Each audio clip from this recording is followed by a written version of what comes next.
Double-cliquez sur la page 3, vous allez travailler sur elle. Et vous allez importer une image, fichier importer.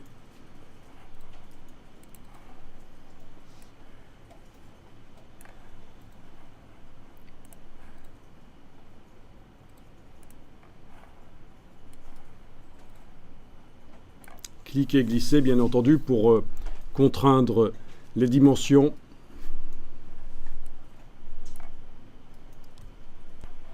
Au moment de l'importation. Bien, là, je vais double-cliquer avec la flèche noire.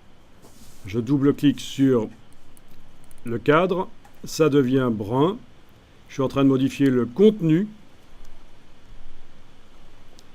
Et avec l'outil de transformation manuelle, vous allez pouvoir maintenant essayer de tourner l'image dans son bloc. Il suffit, au lieu d'aller sur la poignée, de se mettre à côté et cliquer, glisser, et le contenu de l'image est tourné.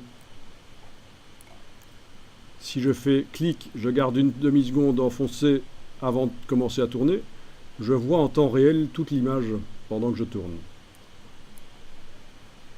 On peut aussi agrandir, mais on va agrandir d'une certaine manière ici qu'on n'a pas encore utilisé. Déjà, essayez de voir si vous arrivez à tourner le contenu d'un bloc comme ça, avec la double flèche qui apparaît quand on n'est pas tout près de la poignée, mais quand on est à l'extérieur là. Alors ici, toujours avec ce même outil de transformation manuelle, je vais agrandir l'image dans sa fenêtre, mais je vais le faire d'une manière différente de ce qu'on a fait avant. C'est-à-dire que normalement, je dois, avec l'outil de transformation manuelle, aller prendre une poignée du coin et la bouger en enfonçant la touche majuscule. Mais ici, en plus de la touche majuscule, je vais enfoncer la touche Alt. Résultat, ça redimensionne, ça contraint les proportions parce que la touche majuscule est enfoncée, mais en plus, elle se redimensionne par son centre, vous voyez ? C'est parfois plus facile et sympa de faire comme ça. Et là, je vais pouvoir l'agrandir pour qu'elle remplisse le cadre, comme ça. Voilà, donc j'ai un peu trompé le spectateur, puisque à l'origine, cette image n'était pas... le cheval n'était pas cabré autant que ça, mais est-ce que ça se voit maintenant quand on regarde l'image? Peut-être pas. Donc voilà, vous avez appris à tourner une image dans son bloc, et vous avez appris à la redimensionner par son centre, avec les touches Alt et majuscules, et donc toujours l'outil de transformation manuelle.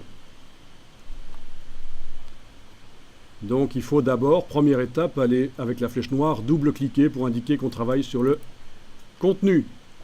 Puis on passe à l'outil de transformation manuelle. Vous avez possibilité de tourner. Vous avez possibilité d'agrandir avec majuscule Alt. Voilà.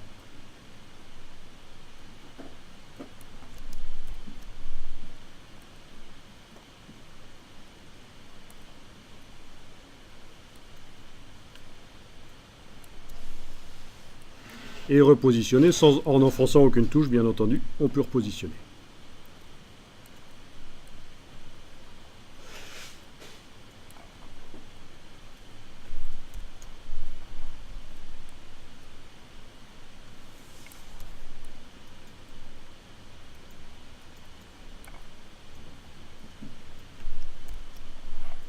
Alors on va enregistrer le document parce qu'on ne l'a pas enregistré souvent.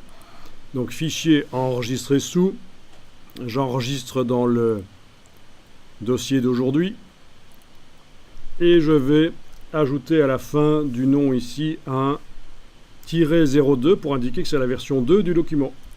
Ben oui, je ne vais pas écraser le premier document. C'est une très bonne habitude à prendre d'enregistrer régulièrement ces documents sous un autre nom. Et pour ne pas devoir réfléchir à chaque fois que j'enregistre, je vais simplement modifier le numéro à la fin. Le prochain enregistrement sera 03, puis 04.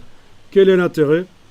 Eh bien, parfois les fichiers InDesign, ça devient corrompu. On n'arrive plus à les ouvrir.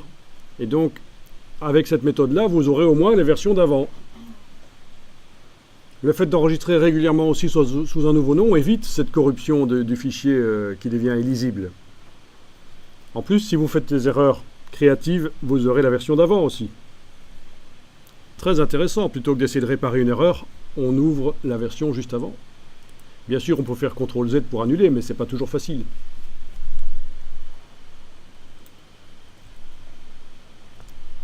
En tout cas, voilà, j'ai enregistré le document sous un nouveau nom.